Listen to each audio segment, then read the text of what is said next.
Dan ini adalah satu lukisan yang digambarkan oleh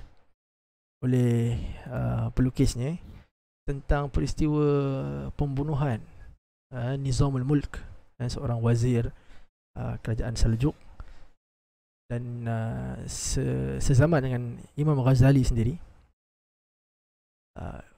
Peristiwa ini menunjukkan dalam satu permusafiran Nizamul Mulk dengan dia punya pegawai khas dia, dengan ulama-ulama dia. Bila pergi berjalan, pergi bermusafir, Nizamul Mulk ni orang yang baik lah, kan? Orang yang menaja aliran Asy'ariyah, yang membuka madrasah Nizamiyah, yang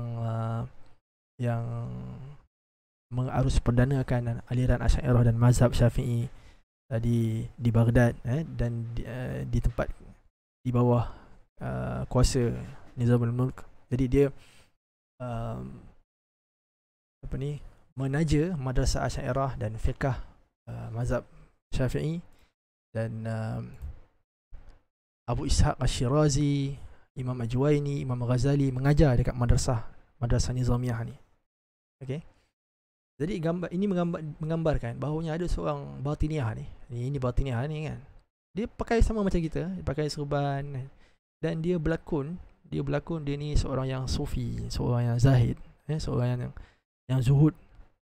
Dia berolok-olok, dia pakai baju koyak-koyak kan. Dia pergi dekat imam, dia pergi dekat pemerintah, konon nak tanya soalan, nak minta hajat.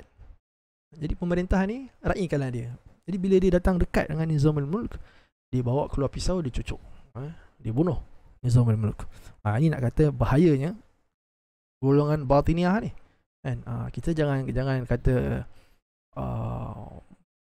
golongan apa ni yang berfahaman dengan Ibnu Taimiyah ni ekstremis, teroris. Tak semestinya kan.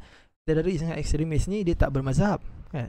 Mana-mana aliran pun boleh muncul kan. Ni aliran Batiniyah lebih dahsyat kan, daripada dulu. Mereka ada organisasi rahsia mereka.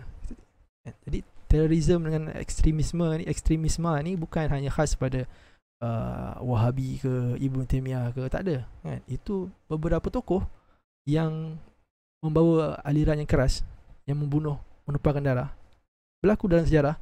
Tetapi kita perlu iktiraf, terorisme itu bukan hanya pada sesuatu mazhab. Dia tidak mengenal mazhab, dia tidak mengenal agama kan.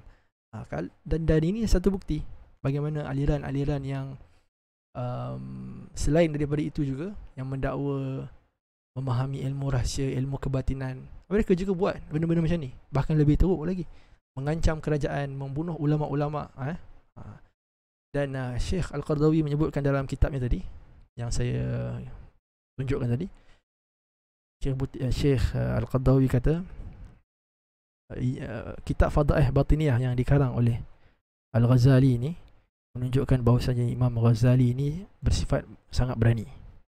Sebab dia tahu zaman dia ni golongan Batiniyah membunuh orang, membunuh ulama, membunuh umara kan. Tetapi Imam Ghazali tetap bangkit, tetap melawan mereka dengan tegas, mengarang kitab Fadaih Batiniyah, tak takut. Kalau orang nak bunuh ke apa, tak takut. Inilah sifat para ulama, bercakap yang benar, bercakap yang hak, untuk melawan perkara-perkara yang batil, lebih-lebih lagi perkara yang menyentuh usul akidah, perkara-perkara yang membatalkan syahadah kita, yang banyak dibawa oleh golongan Batiniyah. Dan Batiniyah ni bukan hanya khas kepada Sufi Batini kan. Sekarang kita sebut Sufi Batini. Dia lebih luas daripada tu. Tetapi sifat-sifat Batiniyah yang ekstrim itu, sifat-sifat Batiniyah yang membawa kepada kekufuran itu, ada pada sebahagian Jahalatul Mutasawwifah. Ini istilah yang digunakan oleh Imam Qurtubi dalam tafsir beliau, Imam Ar-Razi dalam tafsir beliau sebut. Boleh cari perkataan Batiniyah dalam kitab tu, keluar Jahalatul Mutasawwifah wal Batiniyah, digandingkan perkataan Sufi jahil dengan Batiniyah. Jadi betul bila kita sebut Sufi Batini, betul. Ada orang kata Imam Ghazali karang Fadihat ni untuk Ismailiyah, bukan untuk Sufi kan. Kita pergi ambil Fadihat, kita pergi serang Sufi, tak kena. Sebenarnya kena. Memang ulama menggandingkan Batiniyah dengan jahalatul mutasawwifah, kerana asas mereka sama. Kerana apa yang mereka bawa itu, banyak isi-isi yang mereka bawa itu adalah perkara yang serupa dan sama.